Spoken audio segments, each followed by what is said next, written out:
विज्ञान के सेशन में आप लोगों का स्वागत है। दहन और ज्वाला ये हमारा चैप्टर चल रहा है और आज हम लोग जो दहन की क्रिया है इसको थोड़े से क्रियाकलाप से समझेंगे। तो टाइम है बुक खोलने का, खोलते हैं अपनी बुक।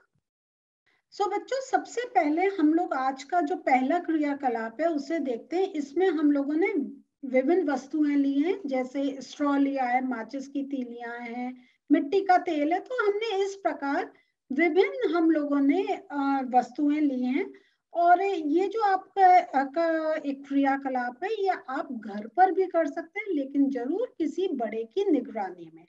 तो यहाँ पे देखिए, जितना इसमें इन्होंने आपको नाम दिए हैं ये सब आप आसानी से अपने घर में कलेक्ट कर सकते हैं।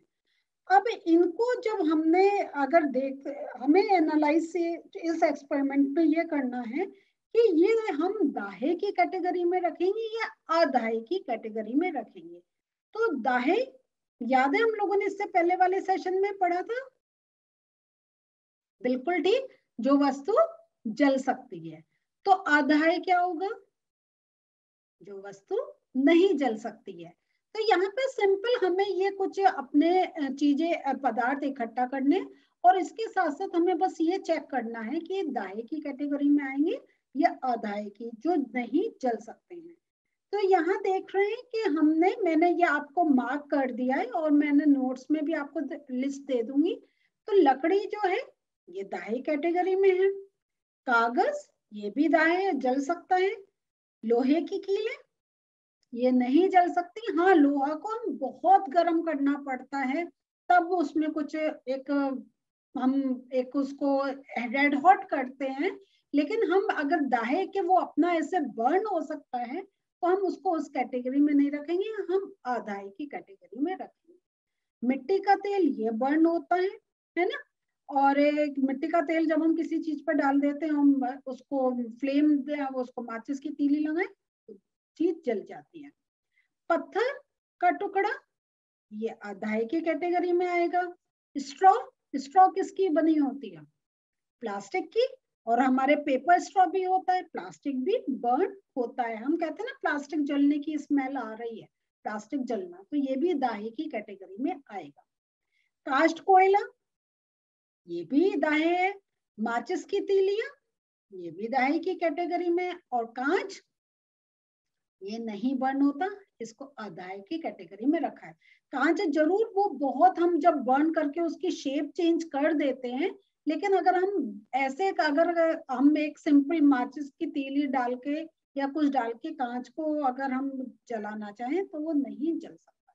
तो इस प्रकार हम देख रहे हैं इस एक्सपेरिमेंट में कुछ वस्तुएं हैं जो दाहे की कैटेगरी में आती हैं, लेकिन कुछ वस्तुएं ऐसी हैं जो अदाहे की कैटेगरी में आती हैं।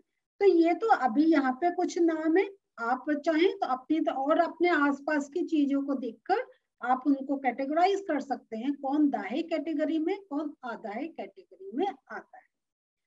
और अब हम लोग ये तो हमने देख लिया कि कुछ वस्तुएं जो दाहे कैटेगरी में आती है, कुछ अदाहे कैटेगरी में आती है। जो नेक्स्ट एक्सपेरिमेंट है उसमें हम उन परिस्थितियों को पता लगाएंगे जिनके कारण दहन की क्रिया होती है।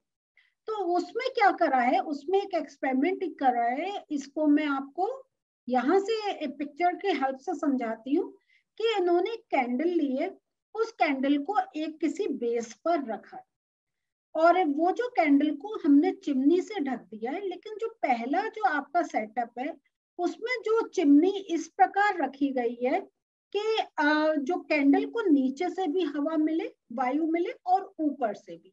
तो मीन्स उसके ऐसे गुटके रख दिए हैं कि जो चिमनी है उसको हम इस प्रकार रखें कि नीचे से भी वायु अंदर जा सके।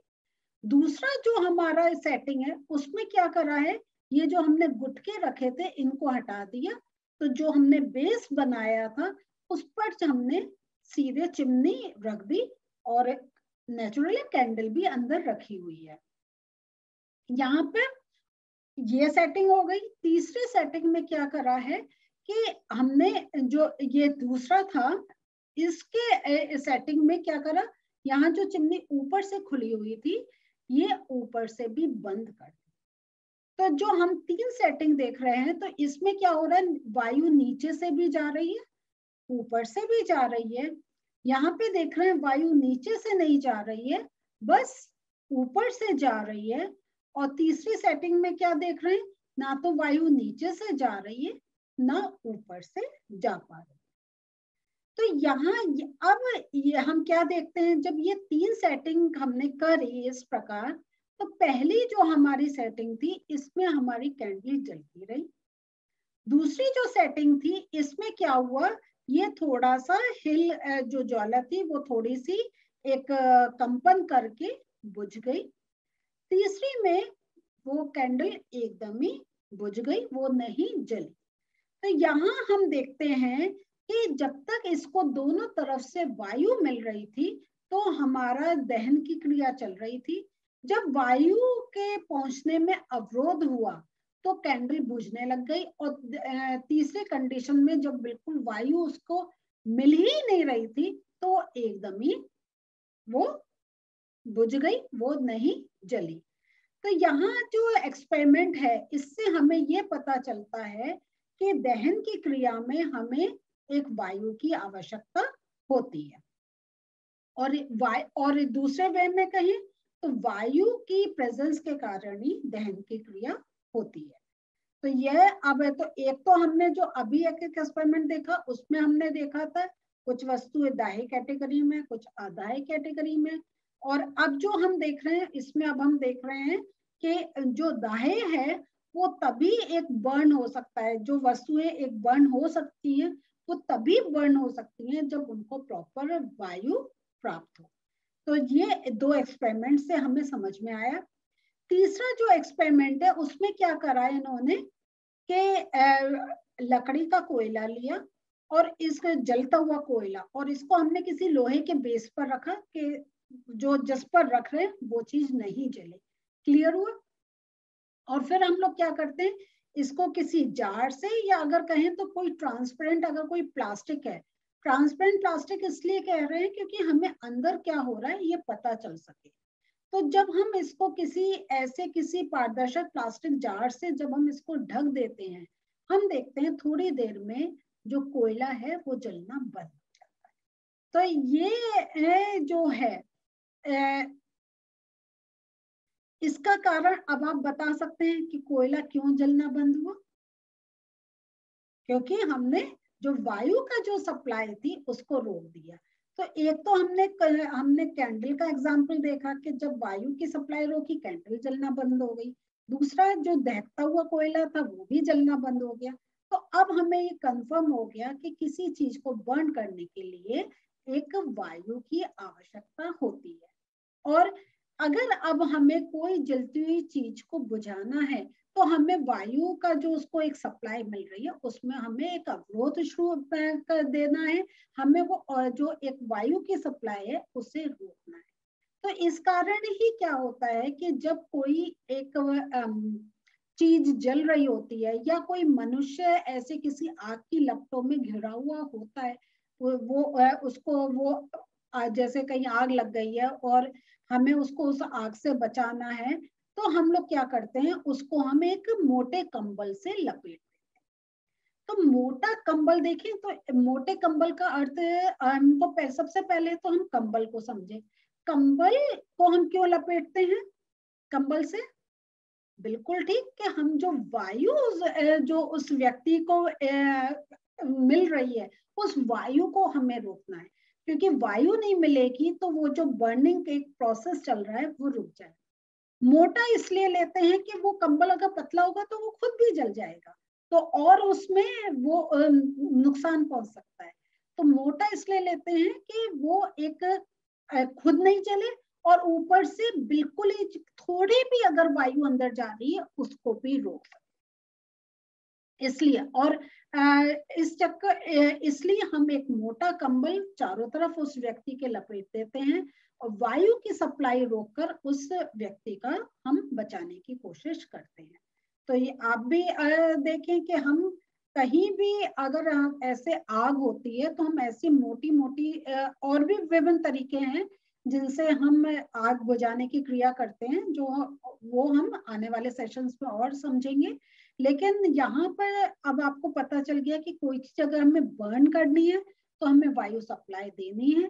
कोई चीज अगर हमें एक उसको बर्न होने से, उसको जलने से रोकना है, तो हमें वायु की सप्लाई में अवरोध करना पड़ेगा। तो ये चीज एक है कि किस प्रकार एक हमने देखा कि वायु एक बहुत एसेंशियल कंपोनेंट है किसी चीज के दहन की क्रिया। दूसरा यहाँ पे आपको देखिए एक ये चीज बताई हुई है कि सूर्य से भी हमें ऊष्मा और प्रकाश उत्पन्न होता है। तो ये भी क्या कहें हम एक दहन की क्रिया है, लेकिन एक्चुअली ये दहन की क्रिया को हम इतना नहीं मानते, क्योंकि सूर्य में क्या होता है, नाभिकीय अभिक्रियाएं होती हैं और ये बहुत ही कॉम्प्लेक्स प्रोसेस है। तो और ये जो नाभिकीय अभिक्रिया इनको आप सीनियर क्लासेस में पढ़ेंगे, लेकिन सूर्य में जो ऊष्मा और प्रकाश जो उत्पन्न हो रहा है वो नाभिकीय अभिक्रियाओं के कारण हो रहा है, न्यूक्लियर रिएक्शंस हो रही है। तो वो हम लोग इसको न्यूक्लियर रिएक्शंस क्या होते हैं, कैसे होते हैं, यह सब आप सीनियर क्लासेस में पढ़ेंगे। तो बच्चों आज जो हमने पढ़ा इसके नोट्स देखते हैं। सो दाह्य और अदाह्य पदार्थ में ये मैंने आपको बुक में भी मार्क करवाए, यहाँ पे आपको ये नाम भी बता दिए, लकड़ी, कागज, मिट्टी का तेल, काष्ठ, कोयला, माचिस की तीलियां, स्ट्रॉ।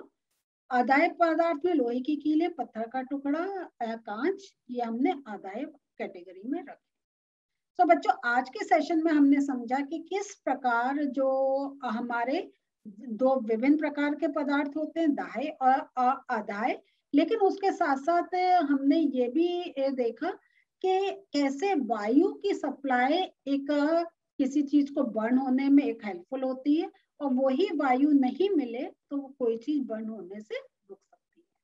तो हमने आज जो पढ़ा है इसको आप रिवाइज करते रहे। अगले सेशन में हम आगे के जो पॉइंट्स है इनको समझेंगे। मिलते हैं फिर से, बाय।